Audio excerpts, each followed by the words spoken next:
तारीख का वो सबसे बड़ा मक्कार जिसने खुद को नबी कहकर शराब और जिना को हलाल कर दिया और 40,000 लोगों को अपना दीवाना बना लिया। लेकिन फिर एक ऐसा तूफान बरपा हुआ जिसने उसकी ईंट से ईंट बजाकर रख दी। इस फितने का बाकायदा आगाज 9 हिजरी में हुआ, जिसे तारीख इस्लाम में वफूद का साल कहा जाता है। वफूद का मतलब है मुख्तलिफ कबीलों या इलाकों के वो खास लोग जो अपने पूरे कबीले की तरफ से इस्लाम कबूल करने के लिए रसूलुल्लाह सल्लल्लाहु अलैहि वसल्लम के पास मदीना आ रहे थे। इसी तरह बनु हनीफा का एक वफ्द भी मदीना पहुंचा, जिसमें मुसीलमा भी शामिल था। मुसीलमा ने मदीना पहुंचकर गुरूर और लालच का मुजाहिरा करते हुए अपने साथियों से कहा कि अगर मोहम्मद सल्लल्लाहु अलैहि वसल्लम मुझे हुकूमत या नबूवत में अपना हिस्सादार बनाए तो ही मैं उनकी बात मानूंगा। आप सल्लल्लाहु अलैहि वसल्लम के सख्त और दो टोक जवाब के बाद मुसीलमा मायूस होकर यमामा वापस लौट गया। दरअसल ये तूफान से पहले की खामोशी थी। 10 हिजरी के आखिरी अयाम में उसने बाकायदा अपनी झूठी नबूवत का ऐलान कर दिया और आप सल्लल्लाहु अलैहि वसल्लम को एक खत लिखा, जिसमें उसने बड़ी ढटाई से लिखा कि मुझे आपके साथ नबूवत में शरीक किया गया है, लिहाजा आधी जमीन हमारी है और आधी कुरैश की। हुजूर अकराम सल्लल्लाहु अलैहि वसल्लम ने इस मकाराना खत का तारीखी जवाब भी लिखवाया और इसी खत में आप सल्लल्लाहु अलैहि वसल्लम ने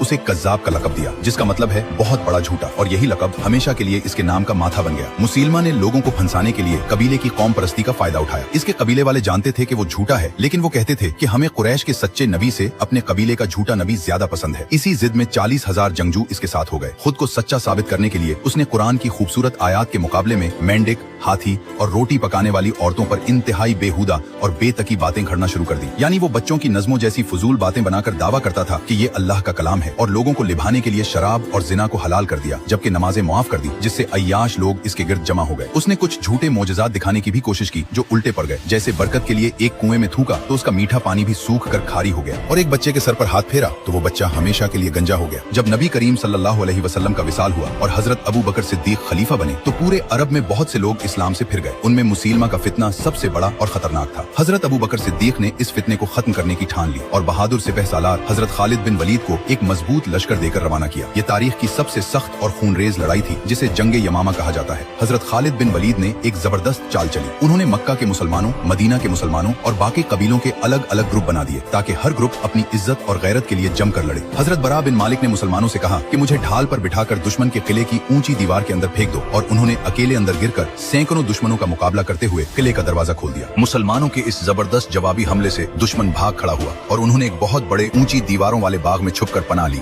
जिसे वहां होने वाले बेहिसाब खून खराबे की वजह से तारीख में हदीकतुल मौत यानी मौत का बाग कहा जाता है। और फिर हजरत वहशी बिन हर्ब ने अपना नेजा उस कज़्ज़ाब के सीने के आर पार कर दिया और वो वहीं कुत्ते की मौत मर गया। इस पूरी जंग में 14,000 मुर्तद मारे गए, जबकि 1,200 के करीब सच्चे सहाबा शहीद हुए, जिनमें 700 के करीब कुरान के हाफिज थे।